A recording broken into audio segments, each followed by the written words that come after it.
Who will believe you come along?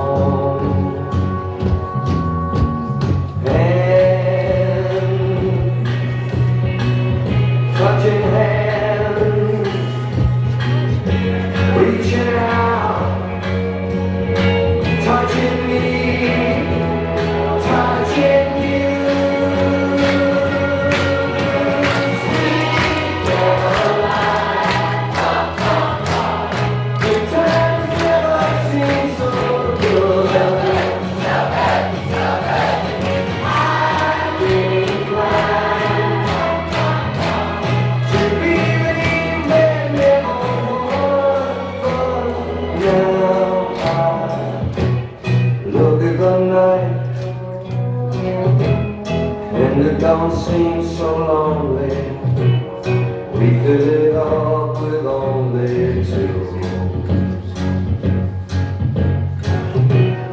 And when I hurt,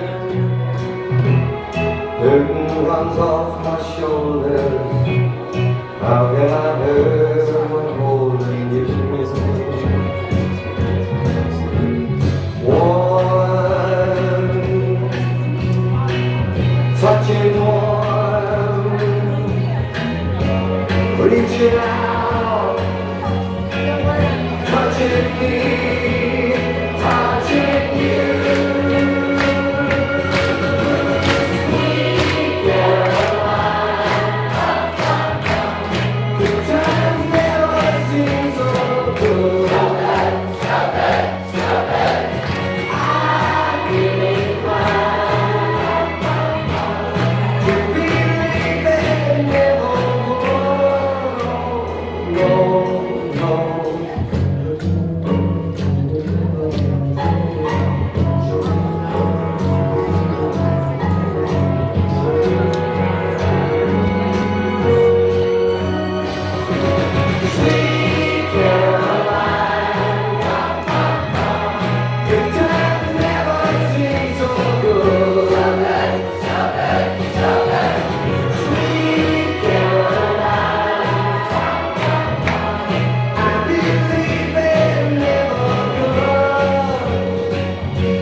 She joined a two-step program.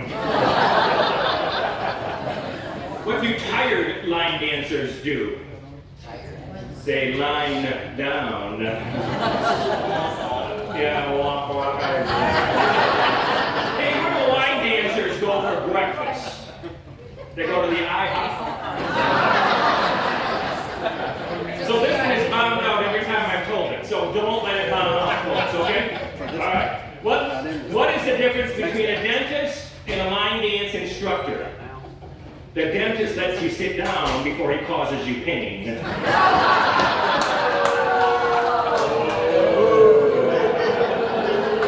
what do line dancers feel right after they perform? Agony of defeat.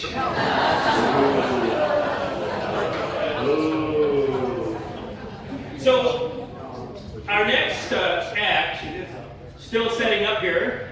Are we close? We're close. Okay, so they're really shy. I mean, they're really, really shy. And they need a lot of encouragement.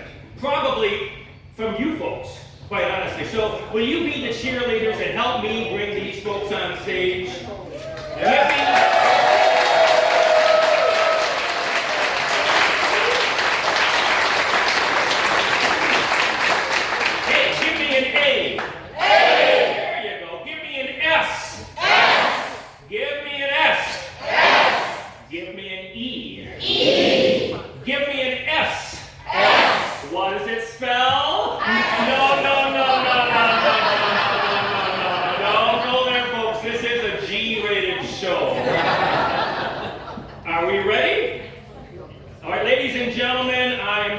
To announce the Adelaide Shorts, better known as the S's.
Yeah.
audience a chance to be recognized. So all of those, when I call out the area of recognition, wave your hand and let me know who you are. If you have been married to the same person for over 20 years, raise your hand, wave it for me.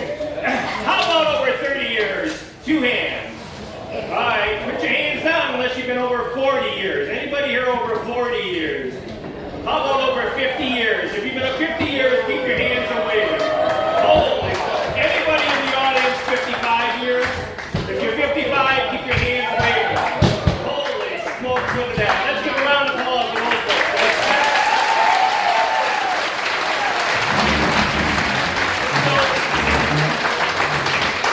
It just so happens that I have a few stories about married people that I'm going to share with you as we transition the stage. So there was this newlywed, brand new married couple, the day of their marriage. The time of the reckoning came, and there they are in the bedroom on their wedding night. The gentleman takes off his pants, and he hands them to his wife, and he says, "Here, honey, put on my pants." And she said, "I can't wear your pants." To which he adamantly said, "That's right, and don't you ever forget, I wear the pants."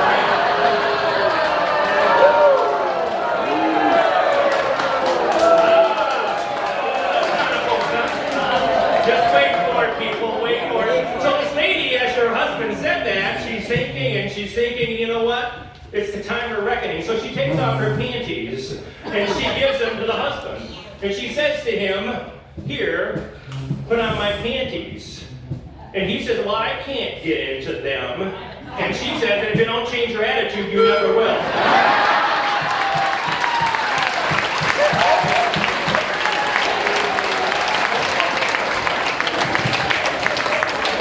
I call that the day of reckoning. I'm not sure who got the reckoning on that. So there's this couple been married 20 years, have 6 wonderful children.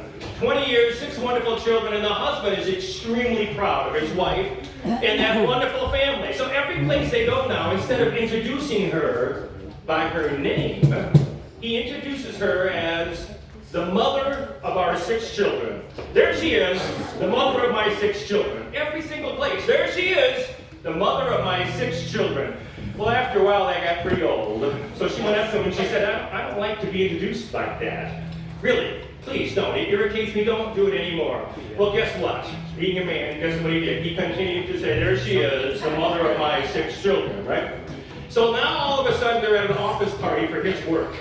And he's gathered around a bunch of folks he's working with. She's at the other side of the room. And one says, well, where's your wife? And then he says real loud, well, there she is, the mother of my 6 children. To which her response was just as loud, and there he is, the father of 4.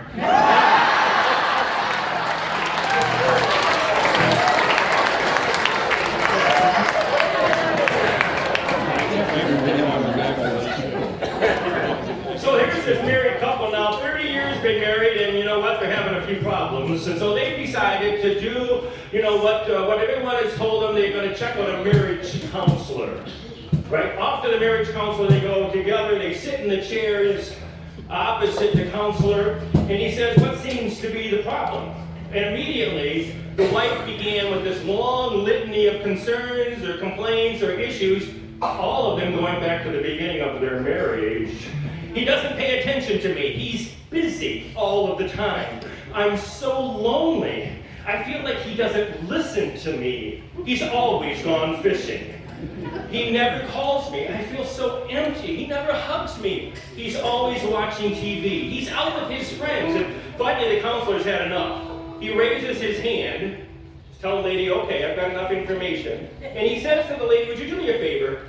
Would you please stand up? And she stands up, and he comes around from his desk, and he gives her a great big hug, a big old bear hug. She starts to cry. And then he takes her face in his hands, and he gives her the most sensuous kiss, right on the lips. The whole time the husband's sitting right there. She was so taken back, she fell back in her chair. He then turned to the husband and he said, what your wife needs is to have that happen 3 times a week. Do you think you can do that? Wait for it, folks. He says, well, I could drop her off here on Monday and Wednesday, but Friday.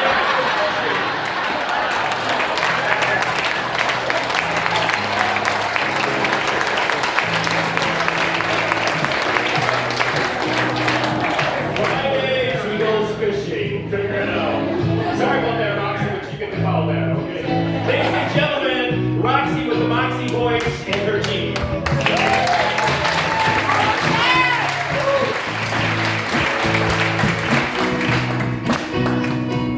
Just one look, and it felt so hard, in love with you. I found out how good it feels to have your love, say you will. You will be mine forever, and always. Just one look, and I knew that you were my only one. Oh, my love, I thought I was dreaming, but I was wrong. Yeah. Oh, but I'm gonna keep on screaming till I can make you my own. So you see, I really care about you. I'm nothing but just one look, and I know I'll get you someday. Just one look, that's all it took. Yeah, just one look, that's all it took. Just one look, that's all it took. Yeah, just one look.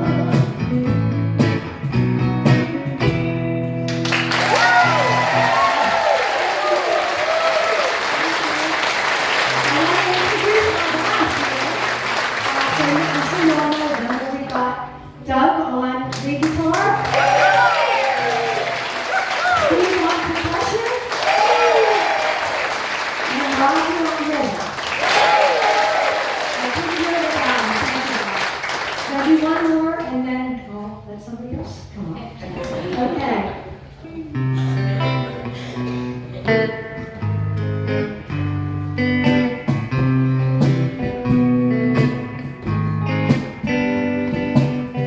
Stars shining bright above you.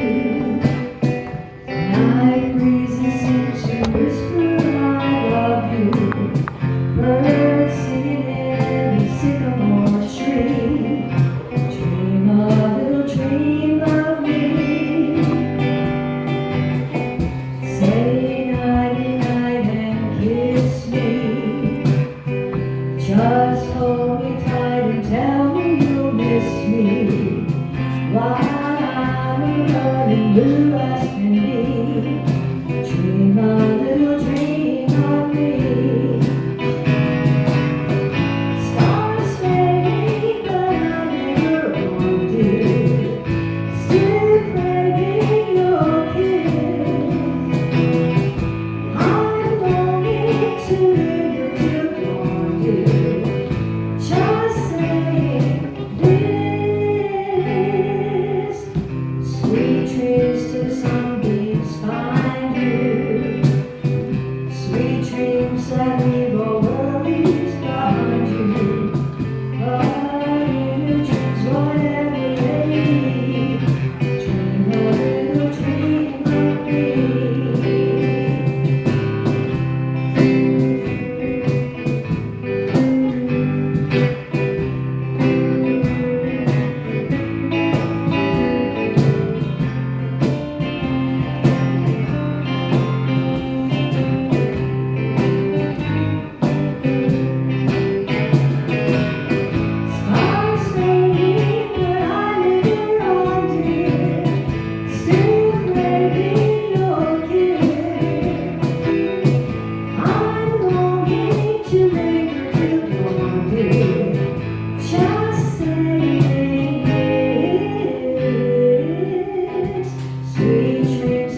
two gals that owned a ranch down here in Florida. One was a blonde and one was a brunette. So they owned this ranch down here in Florida, and all of a sudden, unfortunately, their bull died. So they had to come up with another bull. So they talked it over, and the brunette said, you know what, I think I'll go to the stockyard market and I'll buy us another bull. And when I do, I'll send you a note that says, bring the truck and bring the trailer. The blonde says, well, just remember, we only have $500. That's all we got to spend. So off to the market goes, the brunette, and she's at the stockyard for the auction, and lo and behold, she's able to buy a bull for $499. Unbelievable, really. So now she's got $1 left, and remember, this is back in the 30s and 40s, and she had to somehow get message to her partner that she got a bull. So she goes to the telegraph office, and she says, I know, I'll send her a telegraph that says, hey, come to the bull. And when she gets there, she finds out that the words are $1 a word. And she's only got $1. So she's thinking, and she's thinking, and she's thinking, and finally it comes to her, I know. She says to the telegraph operator, send the word comfortable. The telegraph operator says, well, no, send the word comfortable. Really, it'll work. And he's like, man, you got to explain this to me. So the brunette said, well, you see, my partner's a blonde, and she reads real slow. Comfortable.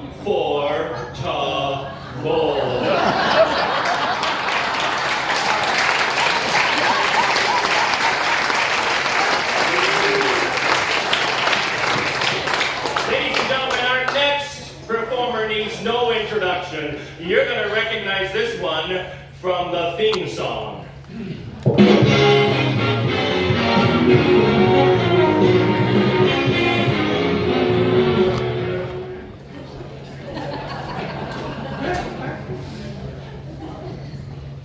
Ladies and gentlemen, this is a very exciting evening as we have a great visitor from over there on B Street.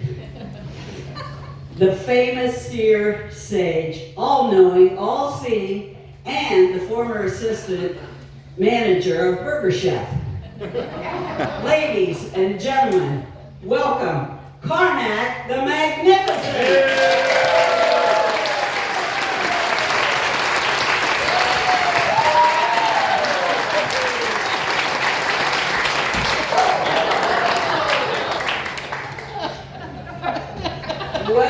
Welcome, oh great one. Thank you. It's great to be here tonight.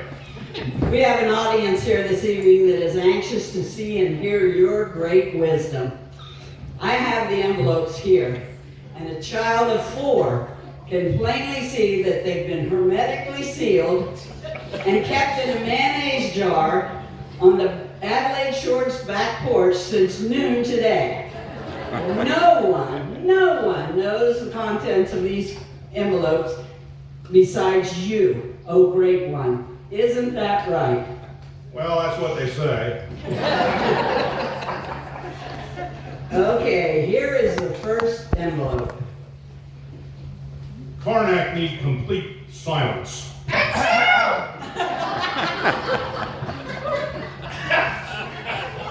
May the fleas of 1,000 camels invade your armpits.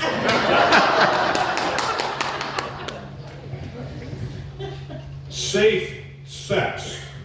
Safe sex. Yeah, that's what I said. Safe sex. Safe sex.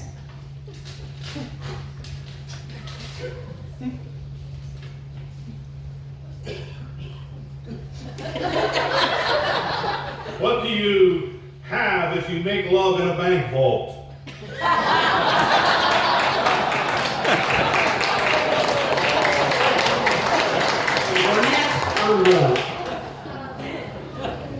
Hefty, Glad, and the New York Times. Hefty, Glad, and the New York Times.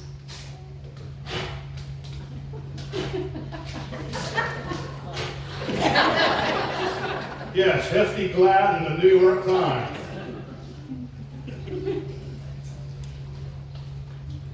Name 3 things that often contain garbage.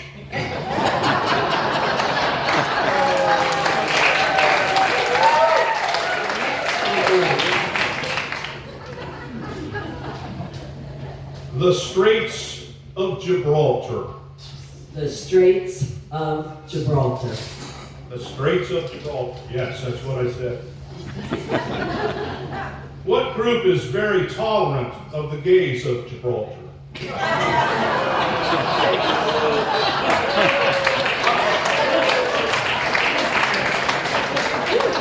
Next envelope.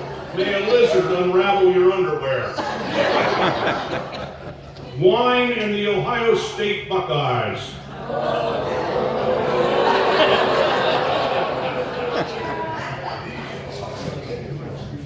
The Ohio State basketball team, yeah. Name two things that are in the cellar.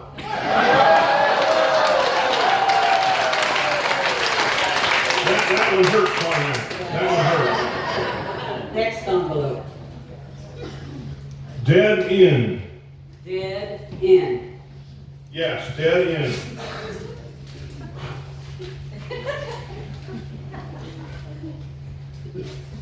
Carnac may need help. What does the dentist get if he backs into a Novocaine needle?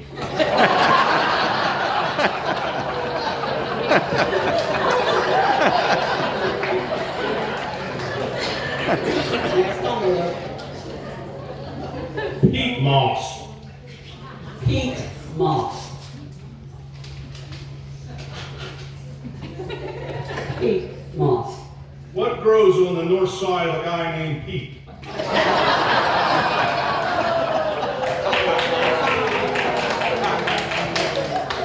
In the sand of Adelaide shores, plug your nose. High wire. High wire. Yes, high wire, that's what I said. High wire. High wire. What do you call a Western Union marijuanagram?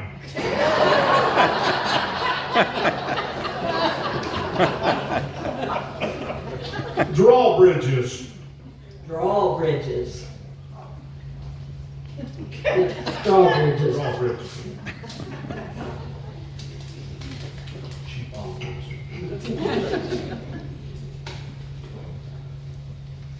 What does an artist do when he sketches old people's teeth?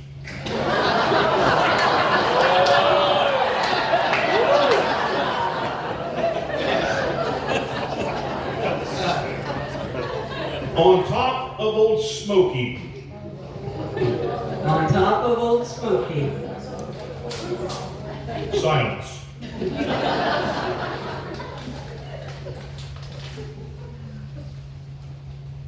On top of Old Smoky. Where did Yogi Bear come home to find his wife?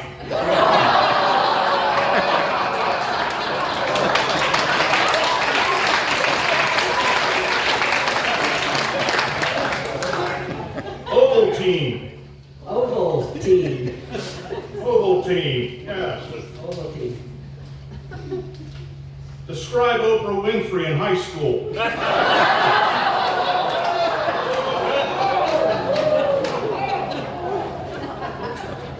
Spam and Harvey Weinstein. Spam and Harvey Weinstein. Name two things that'll be in the can for the next 17 years.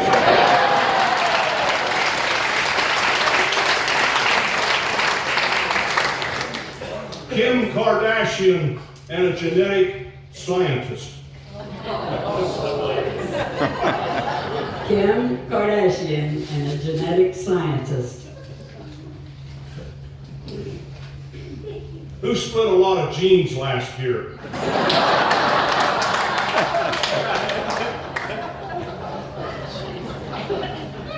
Hurry up. Hurry up.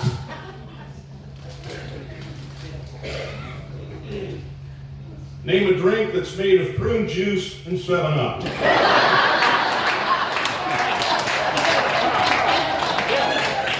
I hold in my hand the last envelope.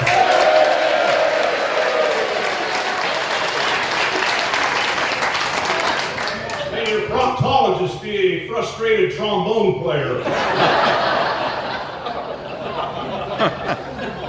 Zippity doo dah. Zippity doo dah. Zippity doo dah.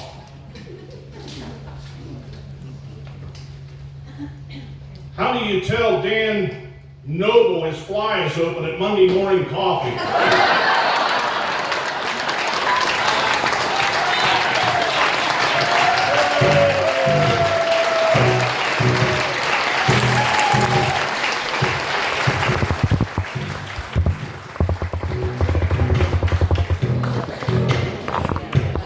One more time, ladies and gentlemen, from Carnac The Magnificent.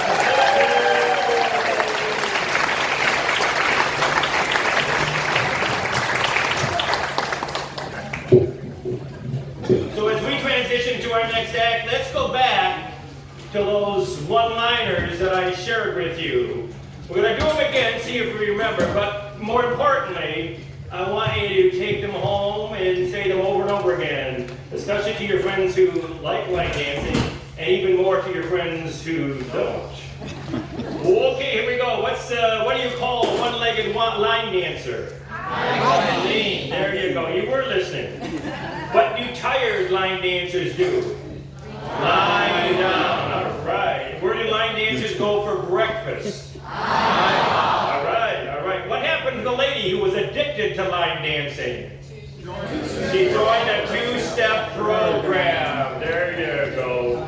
What's the difference between a dentist and a line dance instructor? The dentist lets you sit down before he causes you pain. And last but not least, what do line dancers feel at the end of their dance? Agony of defeat. That's right, that's right. So, ladies and gentlemen,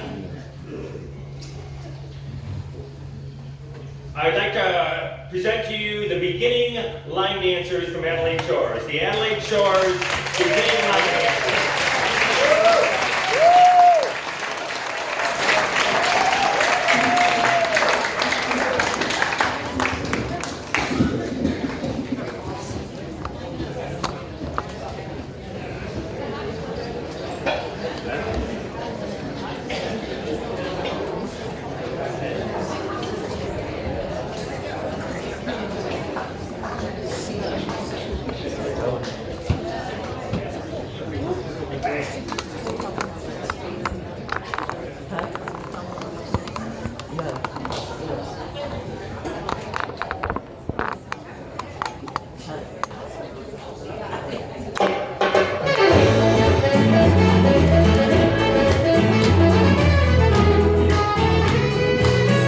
She was born in Dakota,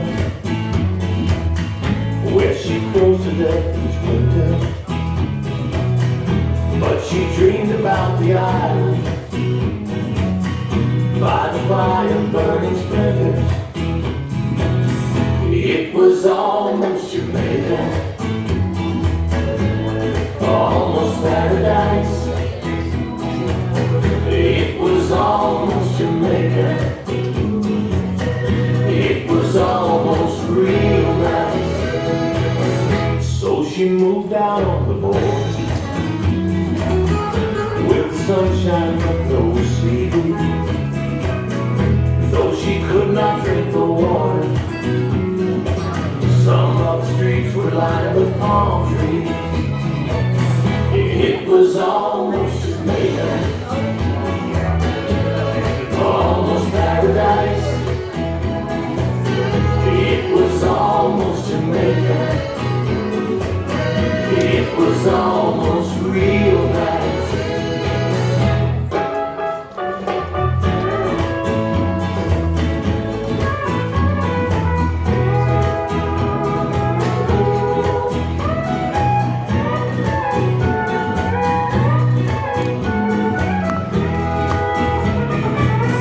Electric fan on the table, shower is her waterfall. She may never have Jamaica, but in her mind she has it all. It was almost Jamaica, almost paradise.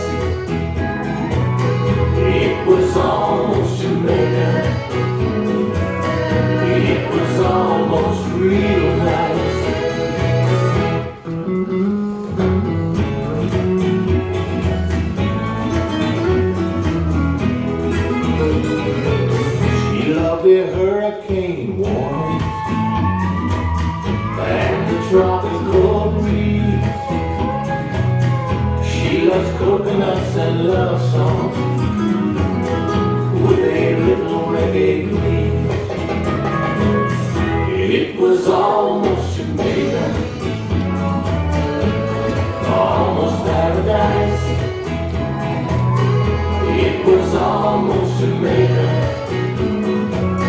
It was almost real nice.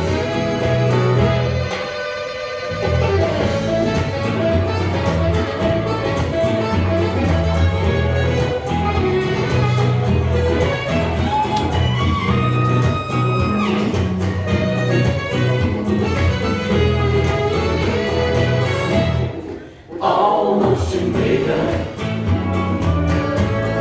almost paradise. It was almost Jamaica. It was almost real nice. It was almost Jamaica. Almost paradise. It was almost Jamaica, Jamaica. It was almost real nice. Almost Jamaica. Almost paradise.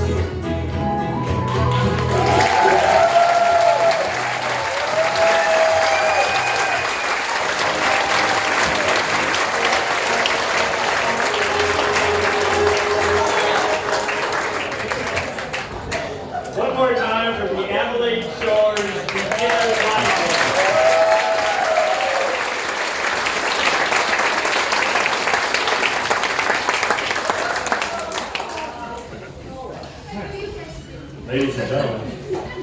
Ladies and gentlemen, Elvis is in the house.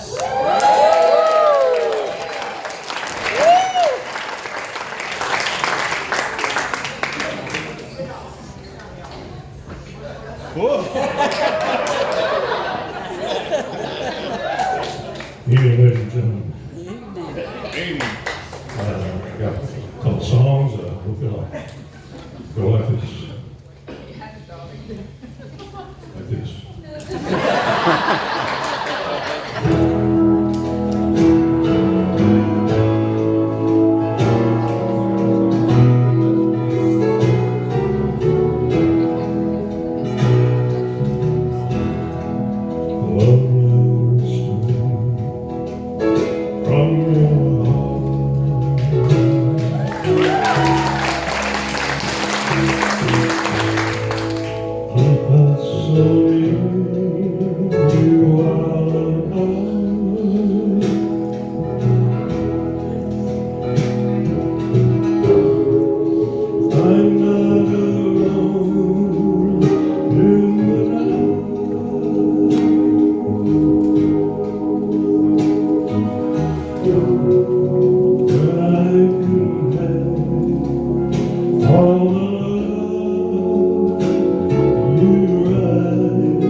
That you sign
wish I was in Dixie, away in Dixieland. I'll take my stand to live and die in Dixie.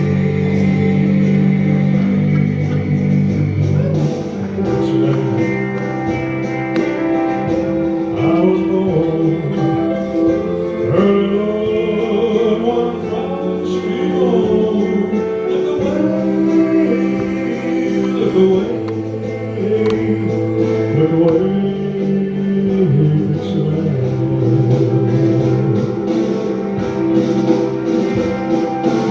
Glory, glory,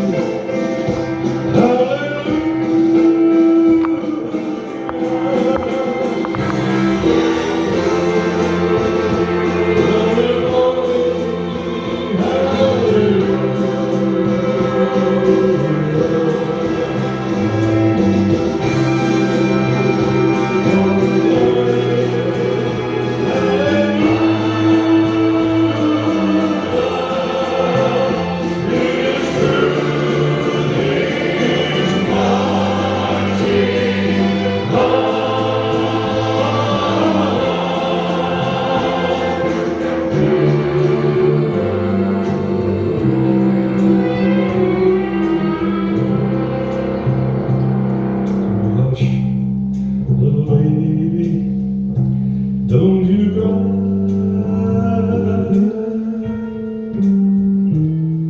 You know your days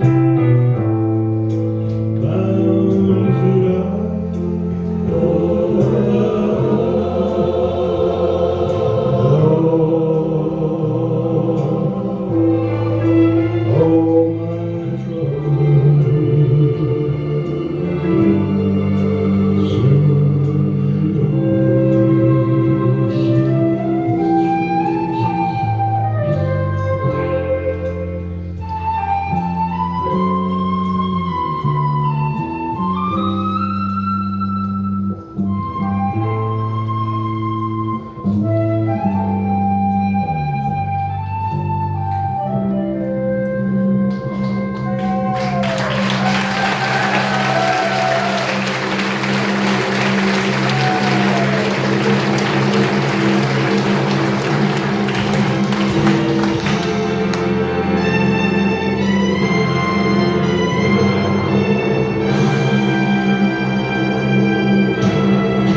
glory, glory,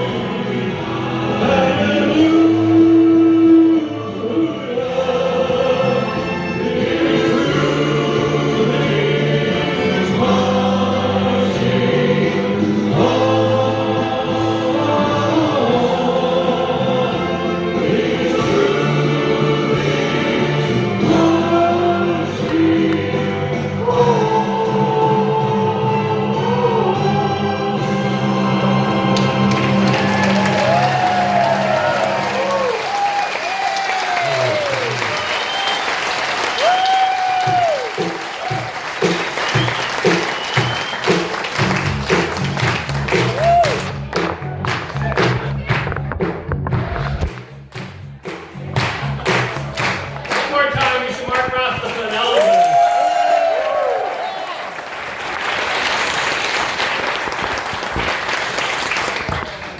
I'll share a little story about a couple that share everything. So this elderly couple went into their favorite fast food restaurant. Up to the counter they went. They ordered one hamburger, one small French fry, and one soft drink. And then the elderly couple proceeded to go to a table and sit down. The husband took one napkin, he put it in front of his wife. He took a second napkin, he put it in front of himself. And then he very slowly broke apart that hamburger into two equal pieces. One in front of her and one in front of him. Then he began very slowly to count out those French fries. One for her, one for me.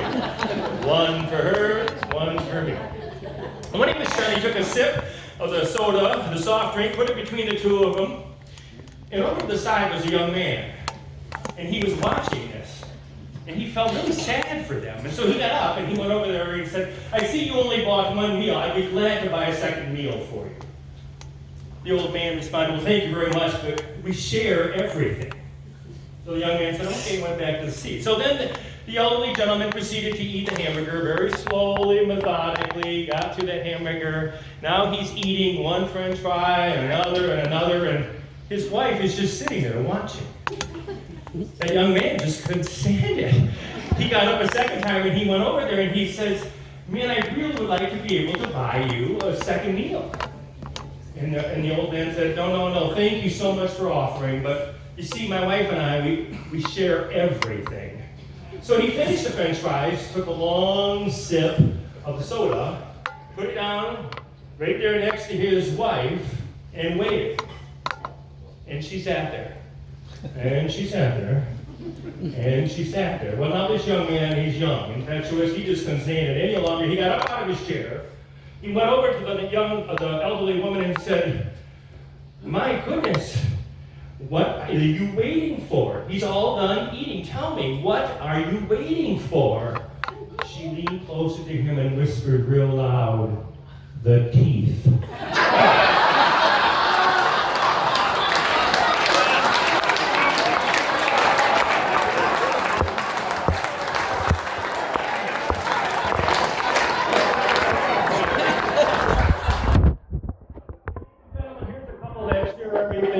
With a little love, please welcome the Saunders, Will and Becky.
How about those who go bike riding? saw a bunch leave the park today. A lot of pedal bikers, absolutely. Hey, are there any golfers in the room? Golfers, wave your hands high. Golfers, okay, cool. Any runners? I see a couple folks running. There's a few, okay. How about this? Are there any pickleball players in the room? Oh, there's some noise out there. Any bowlers in the room? Oh, yeah, a few, good. Yoga practitioners, where are the yoga folks? Shuffleboarders.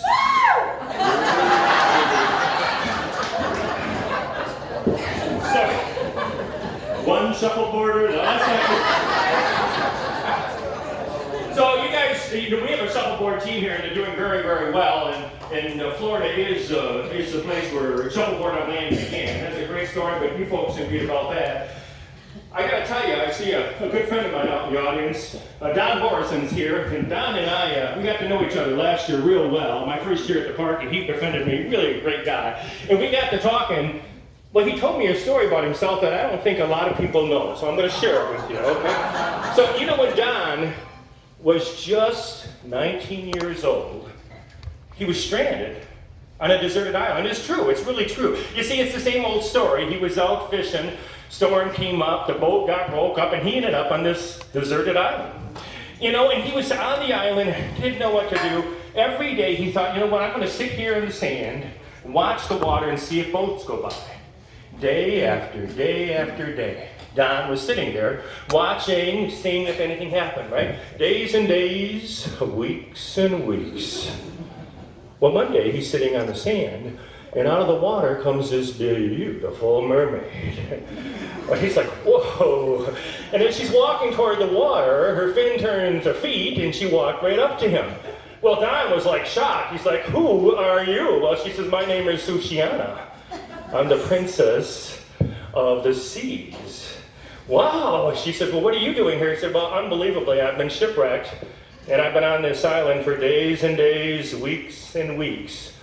Is that so? Yeah. He says, on the island. So what are you doing up here? She says, well, you know what? The water is kind of dark sometimes, and I get up here every once in a while just to sit in the sun, enjoy the sun. So the two of them are sitting on the side of the beach talking, you know, and finally it occurs to Sue that, gosh, he's been here days and days and weeks, I'll bet he's thirsty. So she stands up and she unzips her little wetsuit a little bit. She says, hey, Don, are you thirsty? He said, man, I haven't had anything cold to drink in days and days and days. So she reaches her inside her wetsuit, and she brings out a cold Bud Light. By God, Don grabbed that puppy, he cracks that can open as fast as he can, and he sits there and he just savors every single little drink. Man, he enjoyed that beer, I'll tell you. Drank a little, said, thank you, Sue, thank you. And man, finished that beer, and they sat down, and they got to talking, learned a little bit more about each other, and what he enjoyed, and she says, so you've been here days and days, huh? Yeah, he says, weeks and weeks, yeah. I understand you like to smoke cigars from what you said. Would you like a cigar? So again, she stands up and she unzips it. She reaches in, she pulls out this cigar, right? And then she puts her hand on the other side, and by God, she pulls out a lighter, and she lights up this cigar for him. And old Don is like in heaven now. He's sitting on the beach, rolling that cigar, smoking it, puffing the cold, oh, beautiful rings, looking at the water, looking at Sue. Man, this is something. All of a sudden, Sue starts looking at him too. Whoa. So how long, she says, you been on this island? Well, days and days, weeks and weeks. Really? Come here, she says, and she stands him up, and now all of a sudden she gets real close to him. Days and days, yeah, weeks and weeks. I think so, he says. Well, she says, as she's starting to unzip the wetsuit, and unzipping it, she says to him, would you like to play around?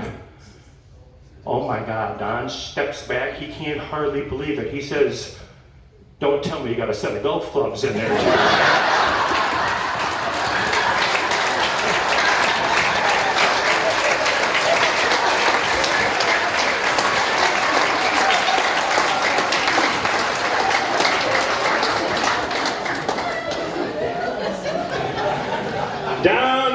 Don, I don't know. You can thank your wife for that, and she wrote the whole joke.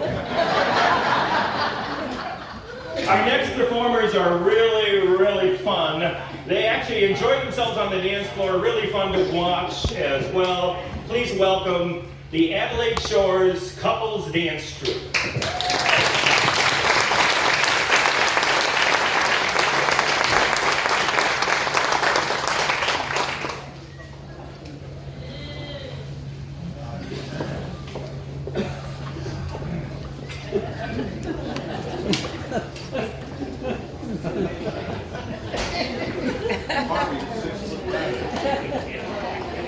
Hey, John.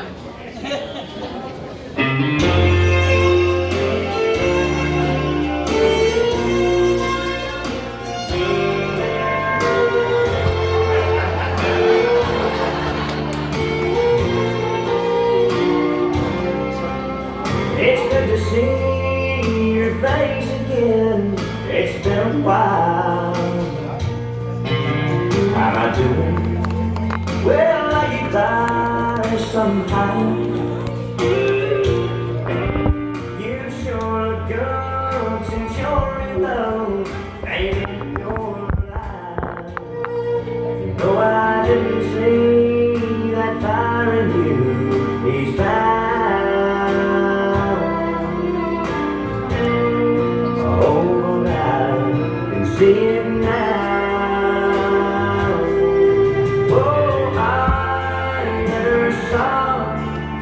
That look in your eyes, and I never had you hold me that tight, and I never saw you dance with your feet off the ground. Oh, but I see it now.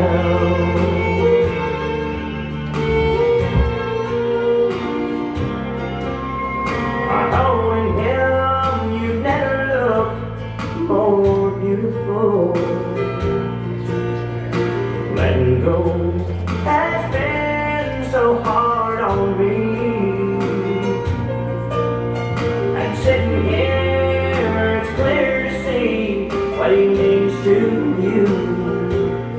The way you look at him, it ain't no mystery.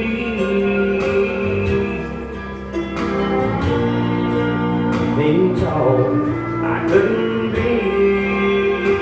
Oh, I never saw that look in your eyes, and I never had you hold me that tight, and I never saw you dance with your feet off the ground.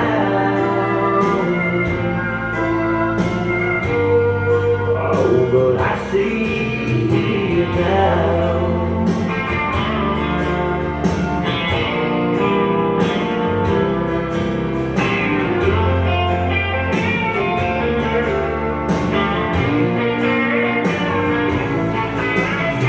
I never saw you dance with your feet off the ground.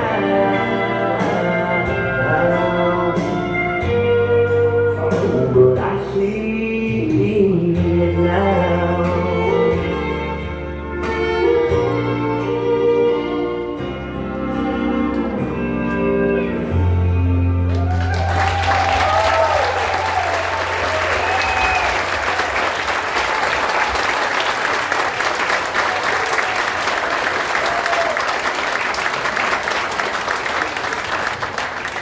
One more time, the Adelaide Shores Couples Dance Troupe.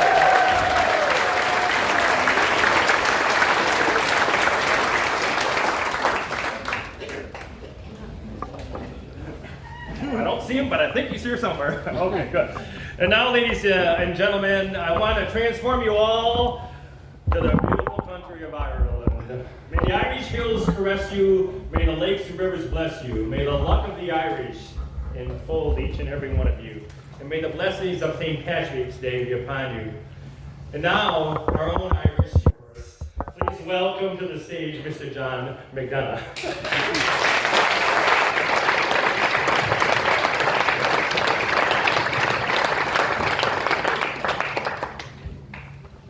Well, I certainly am glad to be here this evening to see all of you.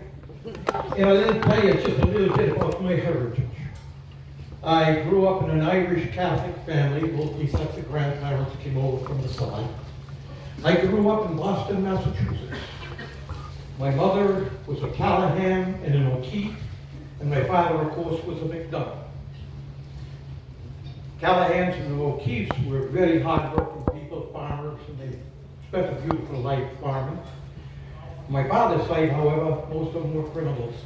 In fact, if my father hadn't moved us out of the city when I was in the 7th grade, I'd probably just be approaching my 10th parole year. But we did receive some very sad news today. A nephew or a cousin of mine, actually, in Ireland died. He passed away. He had a Viagra overdose. And the problems that they had a real problem closing the casket.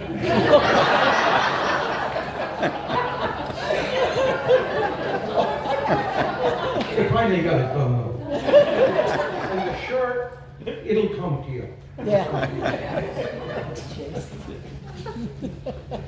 Outside of Dublin is a small pub, and it was a very rainy day. They had storms all day long. They had thunder and lightning and wind and everything else. And in the front of the pub, a large puddle gathered. Joe O'Keefe was going to the pub. He walked in, and there was an old gentleman standing in front of the puddle with a fishing pole. And he had the pole in the water. He walked up to the old gentleman and he said, "What you doing?" He said, "Well, I'm fishing." And he walked away and he said, "The old gentleman's got a real problem. I think I'm going to invite him in for a drink." So he went over to him and he said, "Come on into the pub." He said, "I'm going to buy you a drink." And as they're sitting at the table talking over the drink, he finally said, "I'll start the conversation by saying, well, how many did you catch today?" And the old gentleman looked at him with a smile on his face and said, "You're the 8th."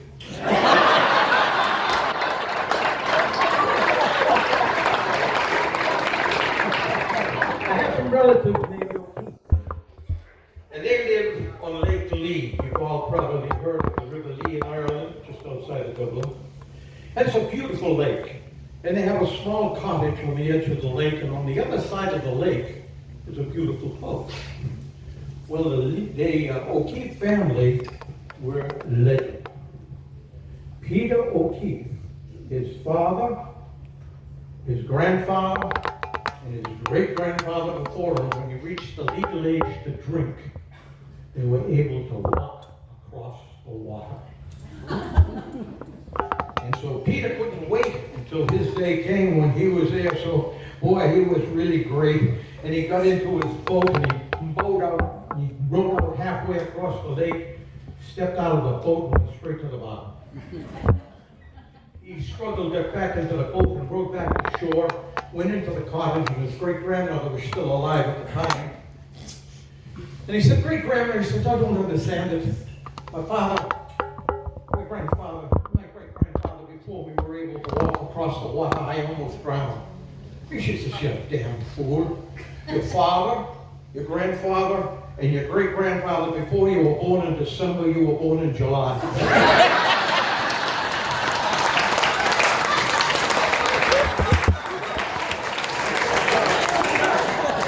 That same pub was full on a Saturday evening, and a gentleman from Texas walked through the door.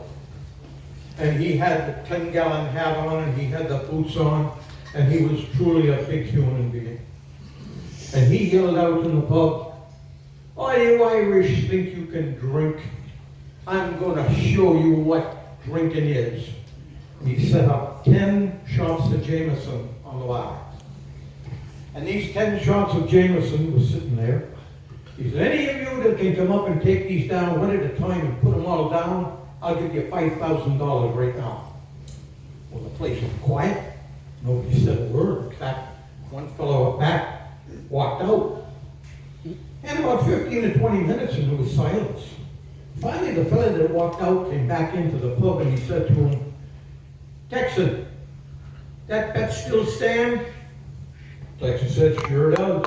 $5,000 if you could take all 10 of these down."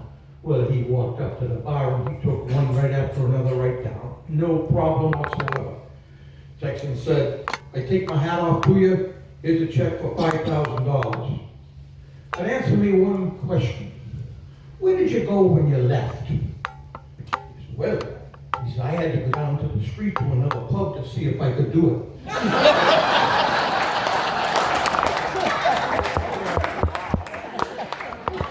Peter Casey was a great hunter. A friend of mine, great hunter. He loved to hunt the wild animals. One morning he set out to a big field, a long field. And when he got there, a bear, the biggest bear he ever saw in his entire life, come out on the other end of the field. Well, he got the rifle up and put the crosshairs on him. He said, "I can't do it. He's too far. I don't want to miss." And all of a sudden, the bear caught his scent. And the bear went up on all fours and looked across at him. And he's looking at the bear. He didn't know what to do. So he just said to the bear, well, I'll be damned if the bear didn't come down and start coming toward him. Got halfway across the field, put the hairs on him again from the rifle. I can't do it, I can't do it, I've got it. And the bear went up again, got his scent, and he walked out again and he went like this to the bear, and the bear came forward. Well, when we got into range, the damn gun jammed. The bear got him. And the bear had him in the biggest bear hug you ever saw. He didn't know what he'd do. He thought he was gone. He reached down and grabbed the bear by his privates and squeezed as hard as he could and yanked as hard as he could. And the bear let go. And he started running across the field. And then he realized the bear wasn't chasing him. And he turned around and he looked at the bear. And the bear was up on all fours going.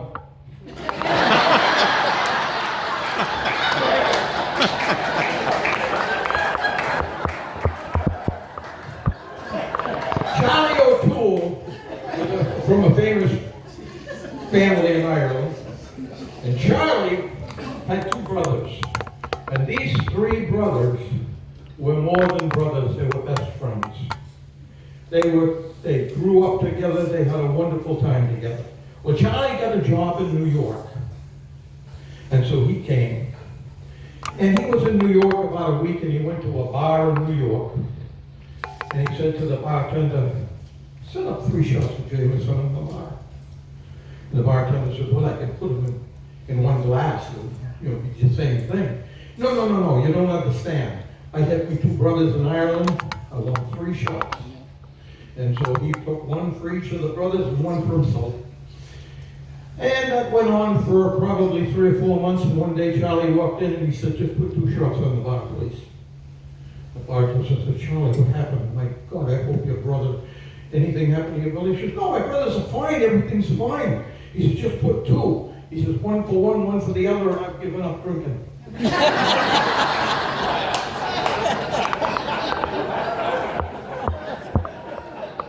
Seamus and Ellen McGinty. Nice family. Seamus had to go for his annual visit. So he went into the doctor's office, had the physical, and the doctor came out and said, "I got some news for you. You've got a very bad heart. You've got some things wrong with your heart. But don't worry, I have a tablet. And if you take the tablet, you will have no problems whatsoever with your heart."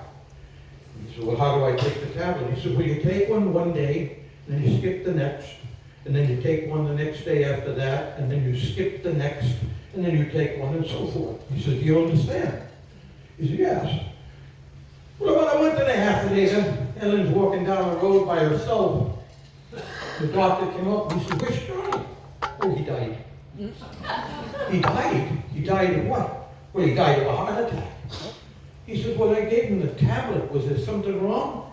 She says, oh no, the tablet was beautiful. It was the damn skipping you had to do every day.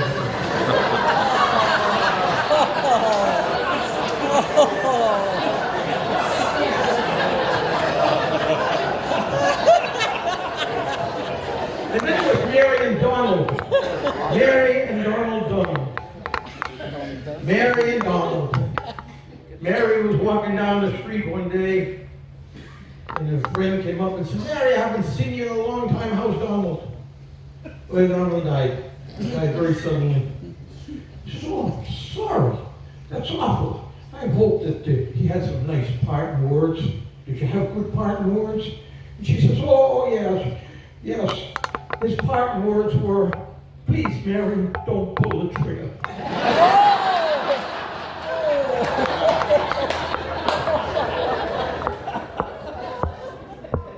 Timmy Ryan worked in the local Guinness brewery. And Timmy went to work every day, had a good job. He was one of the brewers, one of the head brewers. But one day his wife was answering a knock on the door. There were two men standing out there. And they said to her, oh my God, Timmy died. He drowned. He went up into one of the vats, slipped and fell, and he drowned in the vat. And she says, oh my Lord, I have to pray for him. I hope it was quick.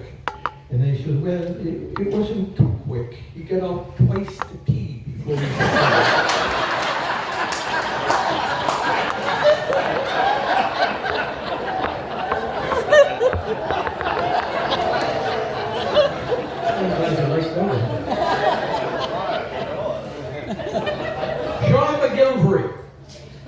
Sean had an Irish setter dog, a wonderful animal. He had it from the time he could hold it in the palm of his hands. Through all the years, they were always seen together throughout the streets of Dublin, and he was a wonderful, wonderful dog. Well, as all of us probably many have experienced, the dogs get old, they get sickly, and he had to have the dog put down. Well, he was in a terrible, terrible state.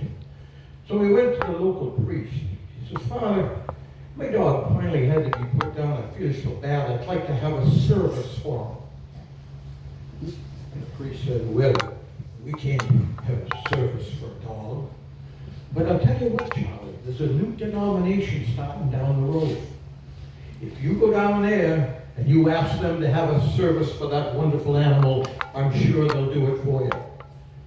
Charlie looked at Father and he said, do you think if I give them a gift of $50,000 that it'll help them with having this service? And the priest walked over to Charlie and he said, Charlie, put his arm around and said, you never told me the dog was Catholic.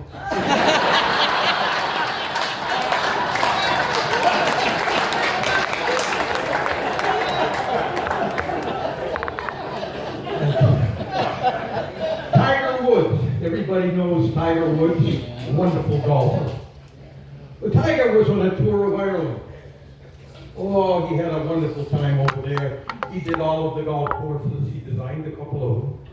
And he did all of the golf courses. Well, Tiger decided to see the back roads of Ireland. So he took his BMW out, went for a ride, and he got way out into the hinterlands. And he got into this small town. They had a small gas station with only one pump. But he needed gas. So Tiger pulled in, started to get out of his car. A young man came out of the gas station. He didn't know Tiger Woods. He didn't know what golf was. He didn't know. He was really a country boy. And so Tiger said, I need some gas. He said, well, there it is. There's the pump. Put it in and we'll settle up. So Tiger went to put the gas in his car, and as he bent over, a couple of golf tees fell out of his shirt pocket. Well, the young man picked it up. He said, what's this? Tiger said, well, it's a tee. And he said, well, what's that used for? He said, well, that's something you put your balls on when you're driving. And the young man said, that BMW thinks everything.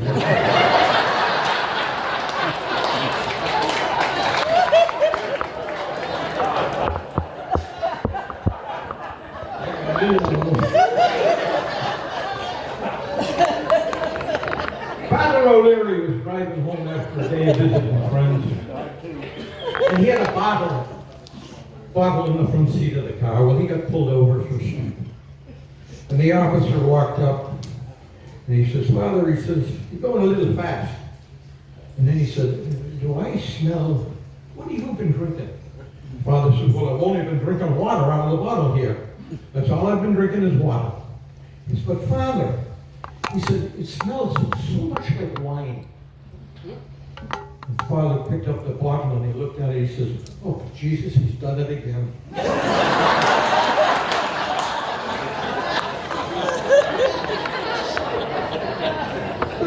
This one I heard a couple of weeks ago and I just took it in and so many might have heard it. But a couple from Ireland came to New York City on a business trip. And the business trip was for both of them professional people. And when they got to New York, their schedules changed. They wanted to come to Florida, to Avon Park, and they were going to come down here to visit. And the husband said, well, our schedules are really conflicting. So he said, well, he says, why don't I go today, and then you finish your business with your company, and you come tomorrow, you fly in tomorrow, and I'll get things all settled down there for the trip. He said, okay. Well, when he got down to Avon Park up here to the inn on the lake, he found out in the room there was a computer. And the computer was put there so that they could get in touch with somebody back home. So he decided to write his wife a nice note, send it a nice note via email. Well, the problem was, after he wrote the beautiful note, he put in the wrong email. And the email went to a woman who had just lost her husband 2 weeks before. And she screamed and fell on the floor in a dead faint. And her daughter came in to find out what was going on in the room. And she saw the message on the computer, and here's what it said. To my darling wife from your darling husband. I had a wonderful trip here. Oh, it was the smoothest thing going. And I hope you have equally as good a trip tomorrow. And once you finish that trip, it's going to be nice and smooth and wonderful like mine was. There's only one thing I got to prepare you for. It's freaking hot down here.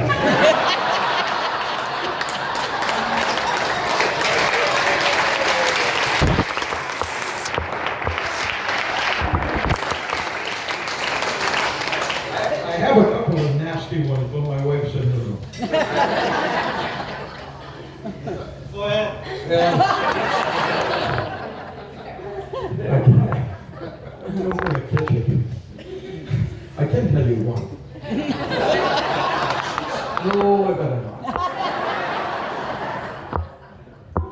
Anyway, I want to just finish up by telling you the Irish heritage is there. The 17th is coming up. There's the wearing of the green. But most people don't know wearing royal blue is okay too, because the Lord Mayor of Dublin always wears royal blue on St. Patrick's Day. That's true. So if you wear royal blue or whatever, myself, I'm not a wannabe, I'm a real bee. So I want you all to have a wonderful time, and I want to leave you tonight with a blessing.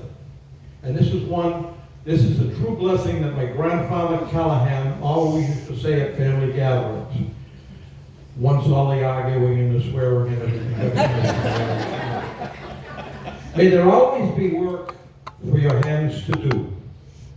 May your purse always hold a coin or two. May the sun always shine on your window pane. May a rainbow be certain to follow each rain. May the hand of a friend always be near you, and may God fill your heart with gladness to cheer you. Thank you very much.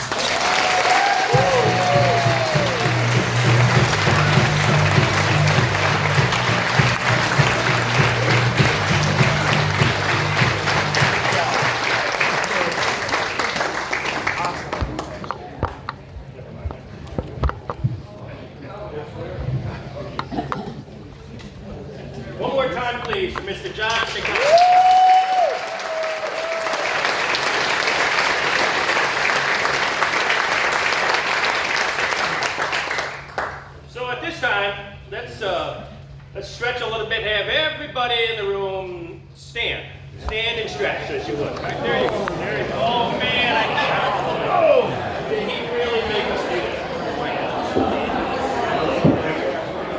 Okay, you're all standing and stretching. Now it's very simple.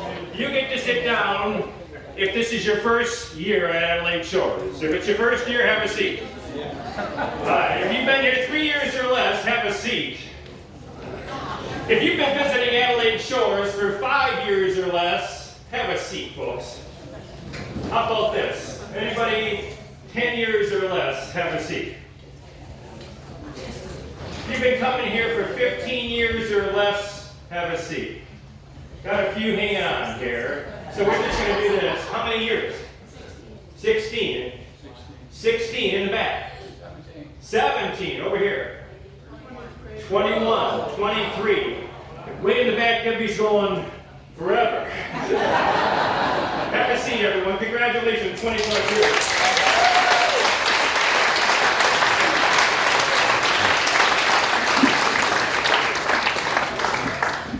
So a little ditty that I wrote. Debbie said the ditty's 4 pages long. Maybe it's 5. I don't know. That's good. Let's see. Okay. They came from near, they came from far. By air, RV, and motor car. They fled the rain, the sleet, the snow, and a lifestyle of go, go, go. Southward ho to Florida land, down 75, then the 27 band, to find their place in the sun and shade. Welcome to the shores of Adelaide.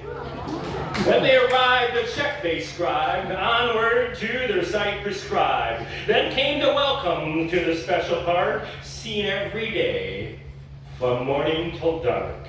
A brisk wave of the hand or a quick hello that set you at ease. And don't you know that every walker, every biker, every cart or car were smiling and waving both near and far. And all of them share this pride and parade. Welcome to the shores of Adelaide. Now, if you stay idle or busy, your call. Be sure to stay organized to take in the all. On Monday, it's coffee, walking, aerobics, and pool. Dancing in lines or with couples is cool. Pickleball and bowling are the talk of the town. Golfing in teams is played all around. Right, Don? In the evening, 313 and euchre are played. Welcome to the shores of Adelaide. Tuesday brings yoga, stretch is the rage. Then line dancers, beginners take stage. Aerobics in water, on land if you care, and then there are card games if that is your fare. Hand and foot, Texas Hold'em are the games of the age. But come nighttime, bingo takes stage. Early birds, coveralls, spin bingos are played. Welcome to the shores of Adelaide. Wednesday is hump day. Or so they say, not in this park, because we're come to play.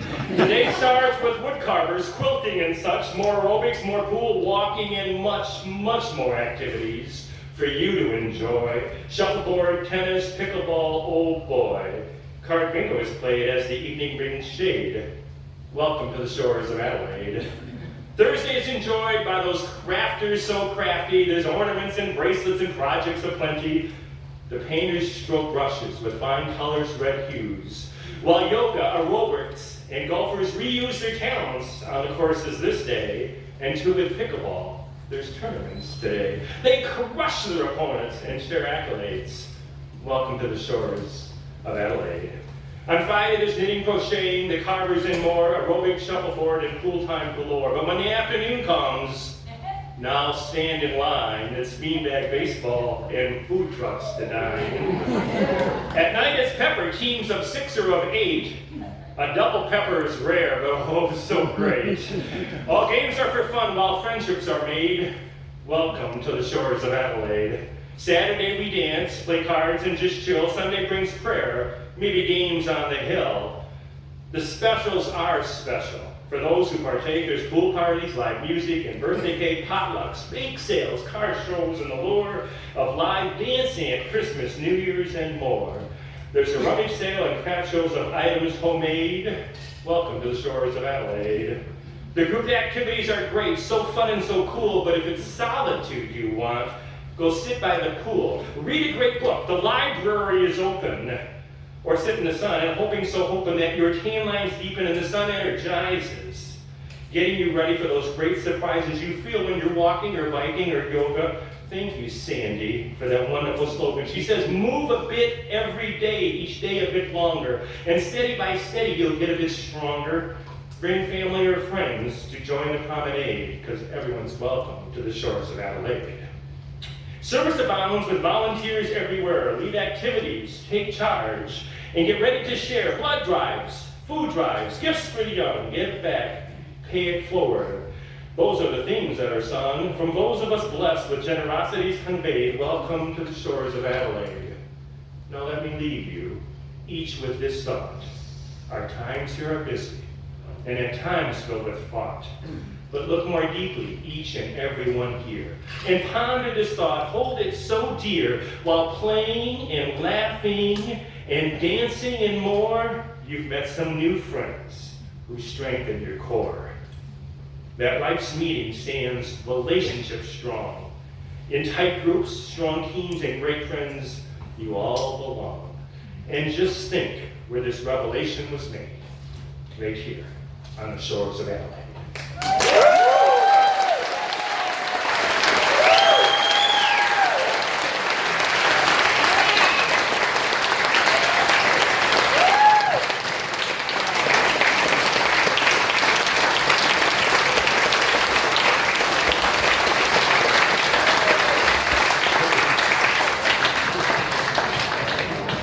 Favorite music came out of the 50s and 60s. Those are the era where the singers, the writers, they wrote pieces to move people, to move them to action. Those were the years anti-war and love and peace. And I'm going to share a few of those with you here tonight, if I can.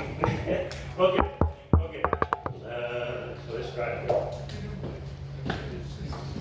Let there be peace on earth, and let it begin with me. Let there be peace on earth, the peace that was meant to be, with God as our Father, brothers all are we. Let me walk with my brother in perfect harmony. Let peace begin with me. Let this be the moment now. Sing with me. With every step I take, let this be my solemn vow, to take each moment and live each moment in peace eternally.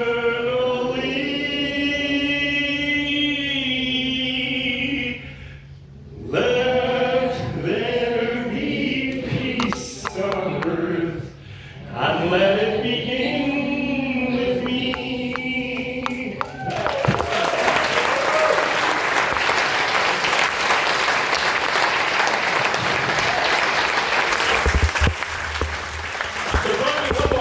With the folk song from the 60s, I know you know it. Peter Paul and Mary made it famous. Many other folks say it as well. If I had a hammer, I'd hammer in the morning, I'd hammer in the evening, all over this land. I'd hammer out danger, I'd hammer out warning, I'd hammer out love between my brothers and my sisters, all over this land. If I had to go to the bathroom, no.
to sing all over this land. It's the hammer of justice.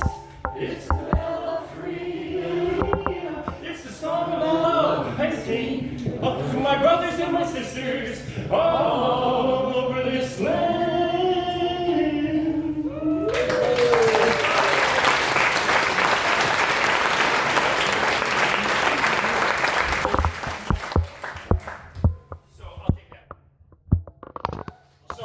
We're going to do this well cards. We'll see how it plays out. So first of all, I'd like to invite Gary Schwarm and John. Gary and John, come on up. You know, shows like this don't just happen. They take a lot of work, a lot of planning, and Trip. you got enough for safety, budget? Cool. All right, excellent. Thank you. And so, you know what, let's just take a few minutes to recognize some folks, right? So, you know, John here is our music guru.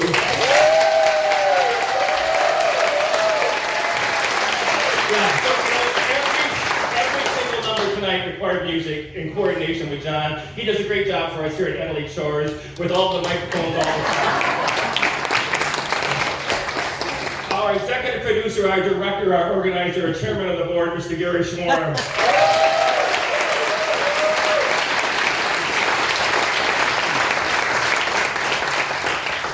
My privilege to host for you. My name is Alan Spencer.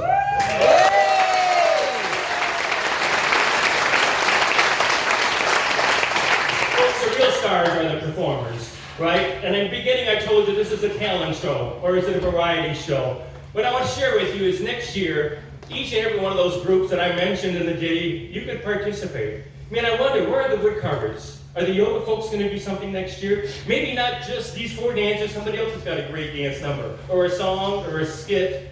They can come knocking on your door next year. Please, answer it and say, pick me, okay? We'll leave you this one last tribute, one last recognition, if you would. You notice that the flags have been moved right up front. They're beautiful, aren't they? Look at them. I mean, they are fascinating.